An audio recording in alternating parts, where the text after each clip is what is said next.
So hello everyone. तो आज से मैं जो जेएसए एनवीएस के जो सेक्शनल मॉक डले हुए हैं टेक्स्ट बुक पर उनको अटेम्प्ट करना स्टार्ट कर रहा हूँ। तो आप भी मेरे साथ करते जाइएगा और अपना स्कोर कमेंट बॉक्स में बताइएगा, ठीक है। तो मैं मॉक को स्टार्ट कर रहा हूँ। ये मैं हिंदी का मॉक है, पहला नहीं सॉरी फिफ्थ, मैंने ऐसे रैंडम चूज कर लिया है। तो आप भी कमेंट बॉक्स में स्कोर बताइएगा, ठीक है। तो ये रहा अपना पहला क्वेश्चन। देखा, क्रिया की किस रूप को वाच्य कहते हैं। वाच्य जिसके द्वारा केवल कर्ता की प्रधानता का पता चले, जिसके द्वारा विशेषण की प्रधानता का पता चले, जिसके द्वारा केवल कर्म की प्रधानता का पता चले, जिसके द्वारा कर्ता कर्म भाव की प्रधानता का पता चले। ये वाच्य हिंदी में होता है पैसिव वॉइस। जैसे एक्टिव वॉइस पैसिव वॉइस होता है, तो एक्टिव वॉइस पैसिव वॉइस को बोलते हैं। तो वाच्य कर्म वाच्य होता है, कृतवाच्य होता है। कर्म वाच्य में होता है जैसे कर्म की प्रधानता हो, कर्तवाच्य में होता है कृतवाच्य में तो कर्ता की प्रधानता होती है, ठीक है। तो आगे बढ़ते हैं। कोई किस सर्वनाम के अंतर्गत आता। कोई कोई आता, कोई व्यक्ति, कोई कुछ, मतलब अनिश्चय है ना। तो ये आ जाएगा अपना अनिश्चयवाचक सर्वनाम। विलोम की दृष्टि से कौन सा सुमेलित नहीं है। घात का प्रतिघात सही है, गत का विगत, कोप का कृपा, कोप का कृपा तो नहीं मैंने पढ़ा है, ग्रस्त का तो मुक्त ठीक है। घात का प्रतिघात, घात का प्रतिघात, घात का प्रतिघात लगाना, घात भी तो उसी का शब्द। कोप का कृपा, चलो इसी को। निम्नलिखित में से त्रुटि रहे तो वाक्य की चयन कीजिए। माँ, बच्चा माँ के बगल में बैठा था। प्रभु मोको है दीजिए अथवा मत गयन।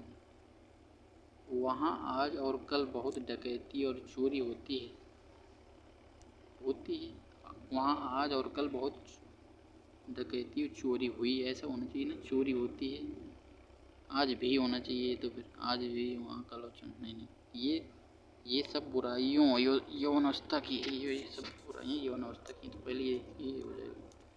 पित्राज्ञा शब्द में जो है संधि विच्छेद करना, तो पितृधन आज्ञा होता है, तो ये आ जाएगा अपन। सुवर्ण को खोजत फिरत, कभी व्यभिचारी चोर। निम्नलिखित में से कौन सा अलंकार है। सुवर्ण को खोजत फिरत, कभी व्यभिचारी चोर में कौन सा अलंकार है। तो यमक, श्लेष, उत्प्रेक्षा और उपमा अलंकार। देखो उपमा तो दी नहीं जा रही किसी चीज की, तो मैं उत्प्रेक्षा की ओर जा रहा हूँ, ठीक है। जिसने इंद्री पर विजय प्राप्त कर लिया तो इंद्रजीत हो जाएगा। निम्नलिखित में से कौन सा अंत्यस्थ व्यंजन है। अंत्यस्थ व्यंजन उनको कहते हैं यारा लावा को, ठीक है। रोहन कल घर आएगा, वाक्य में काल का भेद बताना। कल आएगा, कल तो भविष्य काल की बात कर रहा है, भूत तो नहीं होगा, वर्तमान भी नहीं, भविष्य संदिग्ध वर्तमान काल। कल घर आएगा, ये भविष्य हो जाएगा। निम्नलिखित में से चंद्रमा का पर्यायवाची नहीं है। सुधाकर राकेश सही है, मयंक रजनीश भी है, सुरेश मार्तंड, सुधांशु। और सुधांशु सूर्य का होता है कि चंद्रमा का होता है। सुधांशु, शशांक, सुरेश और मार्तंड।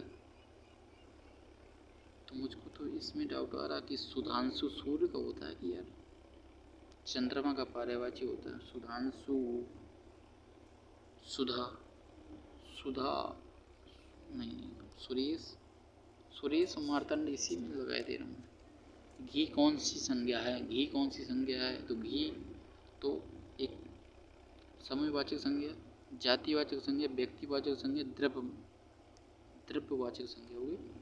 घाव पर नमक छिड़कना होता है। निम्नलिखित में से असंगत और बेमेल शब्द का चयन कीजिए। असंगत, कठिनाई, समस्या, खेद, जटिलता। खेद, समस्या, कठिनाई, जटिलता एक अलग चीज है ना। कठिनाई है, समस्या, खेद, समस्या, खेद। खेद का मतलब होता है किसी चीज के प्रति मतलब खेद प्रकट करना। जटिलता का मतलब होता है कठिन, समस्या का मतलब होता है कठिन, ठीक है। खेद सही होगा। फिर हंसना कौन सी प्रक्रिया, वो हंसना जो है कौन सी क्रिया, कैसी क्रिया। सकर्मक, अकर्मक, संयुक्त, प्रेरणादायक।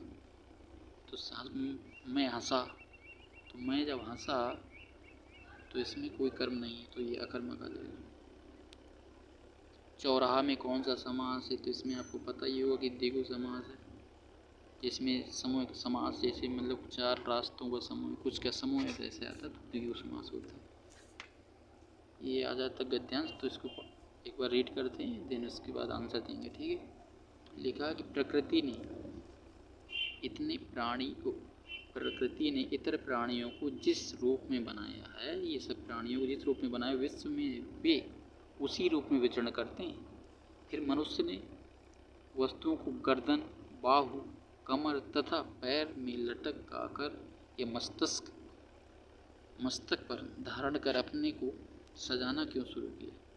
अच्छा, हम अनेक कारणों की कल्पना करते हैं। यदि किसी साधारण शक्ति संपन्न और कह रहा हूँ वो बहादुर मनुष्य ने असामान्य रूप से किसी विशाल भालू को मारने में सफलता प्राप्त की थी, तो क्या उसके मन में यह विचार ना आया होगा कि वह भालू की किसी दांत को धारदार चमककर से छेद कर अपने गले के ऊपर बांध ले, जिससे इस महान उपलब्धि का उसे स्मरण होता रहे और अपने मित्रों को यह दिखा सके कि वह कैसा महान व्यक्ति रहा है। धीरे धीरे उसके कबीले के सभी शक्ति संपन्न और बहादुर शिकारियों में भालू के दांत को धारण करने की प्रथा चल पड़ी होगी, और उस धारणा ने अपमानजनक और अल्पायु या दुर्बलता का प्रतीक माना गया। तो ये अपन ने पढ़ लिया पैसेज। तो विचरण के पारेबाजी पूछ रहे, विचरण का मतलब होता है यहाँ वहाँ घूमना। तो ये तो पहला लिखा है भ्रमण, चलना, घूमना, और ये क्या लिखा है, इसको थोड़ा सा ये कर, उपाय ये गलत हो जाएगा ना। लिखा है कि प्राणी प्रकृति में कैसे विचरण करते हैं, प्राणी प्रकृति में कैसे विचरण करते हैं। तो ये थोड़ा सा लैपटॉप में मेरे स्क्रीन यहाँ प्रॉब्लम है, तो मैं थोड़ा सा इसको ऐसे जूम कर ले रहा हूँ। विभिन्न प्राणी प्रकृति में कैसे विचरण करते हैं अपने अनुसार, जैसे उन्हें प्रकृति ने बनाया, विभिन्न चीज़ें धारण करके बदलाव के साथ। तो इसमें क्या लिखा था कि प्रकृति ने अपने प्राणियों को रूप में बनाया, विश्व में उसी रूप में विचरण करते हैं। फिर मनुष्य ने ये बनाया है, तो उन्हें जैसे प्रकृति ने बनाया, ये सही होगा ना। किसी ने चीज़ को धारण न करना किस बात का प्रतीक माना जाता है? दुर्बलता का प्रतीक। देखो, अल्पायु और दुर्बलता का प्रतीक माना जाता है। इस अनुच्छेद का कोई शीर्षक, उपयुक्त शीर्षक बताना। तो प्रकृति और प्रदत्त, महान व्यक्ति भी नहीं कहा सकता। बहादुर शिकारी के बारे में विशेष बात नहीं है, इसी के बारे में, प्रकृति के बारे में बात की जा रही है। मनुष्य ने विभिन्न वस्तुओं को धारण करना क्यों शुरू किया? उपयोग के लिए, अपने आप को सजाने के लिए, अपने को खुश रखने के लिए, चीज़ों को अधिकता के लिए। तो लिखा है कि विश्व में उसी रूप में मनुष्य ने वस्तुओं को गर्दन ये लगाकर मस्तिष्क में धारण सजाना क्यों शुरू किया? सजाना की बात कर रहा, तो अपने आप को सजाने के लिए हो जाएगा। तो मैं इसको सबमिट कर रहा हूँ, देखते हैं क्या रहता है इसको। अरे अच्छा, सबमिट नहीं हुआ ना, तो कैसे करें? पॉज करना पड़ेगा, नहीं सबमिट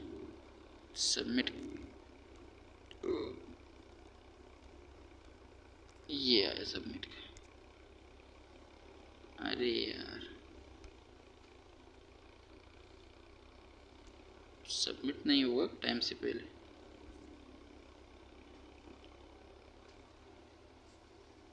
क्योंकि अभी 6 मिनट 28 सेकंड है, इसमें सबमिट का ऑप्शन आना चाहिए। टाइम से पहले नहीं कर सकती एग्जिट टाइम।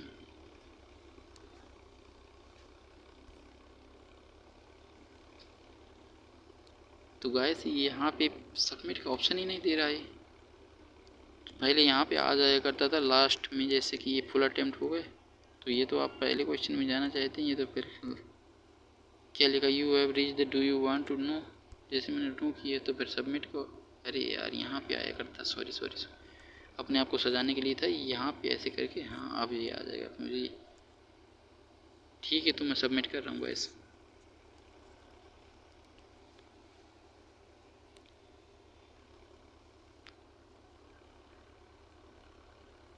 तो गाइस ये रहा अपना स्कोर। कितने मार्क्स से मेरे 15 नंबर आए हैं और अच्छा 15 हैं और 241 रहेंगे। तो इसका सल्यूशन भी देख लेते हैं साथ साथ, ठीक है, तो थोड़ा सा ठीक रहेगा। सल्यूशन देख लेते हैं। 2-3 क्वेश्चन शायद गलत हो गए हैं ना, तो अभी हिंदी पे काम करना पड़ेगा। कितने क्वेश्चन गलत हैं? 4 क्वेश्चन गलत हो गए हैं ना, तो 4 क्वेश्चन को देख लेते हैं। Incorrect apply. हाँ, गत और विगत कौन सा गलत था? सुमिलित नहीं, गत का विगत। अच्छा, गत का मतलब होता बीता हुआ और विगत का मतलब होता बीता हुआ, तो दोनों इसी सेम सिनोनिम्स हो जाएंगे ना। लिखा कि निम्नलिखित में त्रुटि रहित बताना था। अरे यार, मैंने तो त्रुटि वाला बता दिया था। बच्चा को माँ के बगल में बैठा था, हाँ ये भी गलत लग रहा था मुझे। सेकंड, सुब्रन को खोजत। फिर अब अभी मुझे अलंकार कंप्लीट करना है, तो मैं इसमें ज़्यादा श्योरिटी नहीं था। सीरियस अलंकार है इसमें। तो